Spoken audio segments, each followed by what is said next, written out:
you believe in the concept of handing over power to the young generation, yes, to take the country to other heights. But now what is happening in your party is that when it comes to bigger positions, regional chairmen, you want these positions to be in hands of historicals. You saw how Odrek Rwabwogo was pushed out because the wish of the Central Executive Committee wanted a historical to retain that position. That is Major General Matayo Kyaligonza. But do you think that that is contradictory to people like you who think in that direction, that power must be handed over to the young generation? Let me say the decision of the Central Executive Committee was a democratic one. In the Bible, they say there's time for everything. I want to say very clearly that Odrek Rwabwogo was not rejected.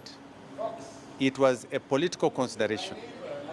In that, the chairman of the party comes from the Great Ankole, and is also, and the other aspirant, Kaindo Tafire, comes from the Great Ankole.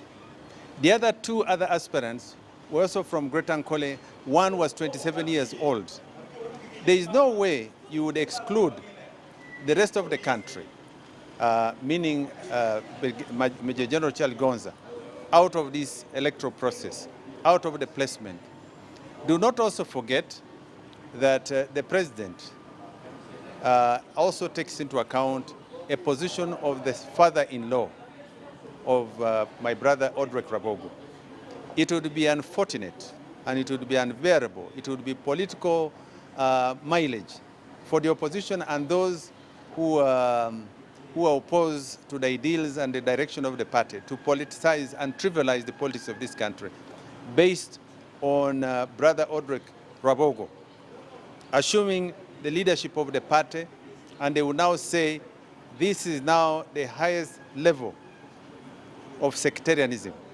This is now the highest level of bringing the families together and bringing them into the leadership line of the party. Obviously, Odrek Rwabwogo has a constitutional right, but political considerations must also be taken to place. In the other areas, we have allowed others to come on board. But this is a question of the rule of law. It's a constitutional matter. Why should somebody peddle a family affair issue to override the constitutional question? Well, this is politics. Politics is the management of perceptions and expectations.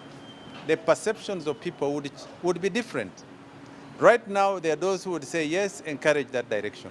But there would be those, as Isaac Newton in his third law of motion said, for every given forward force, there is an equal and opposite reaction. You do not want to create a storm out of a teacup. This is a very simple matter. It was handled formally. Odrek Rwabwogo will be given another assignment, and is a cadre of the movement. He has taken it in good faith, and I'm very sure he has understood it. He will be deployed effectively, and there will be time to come for him to take the mantle. It's still too early for him. Is there any elements of compensating him for what he had already lost? Well, this was against his will. That is an internal matter. We'll handle it appropriately, and there is no doubt Odrek Rwabwogo is at home, and he will be sorted out. Thank you.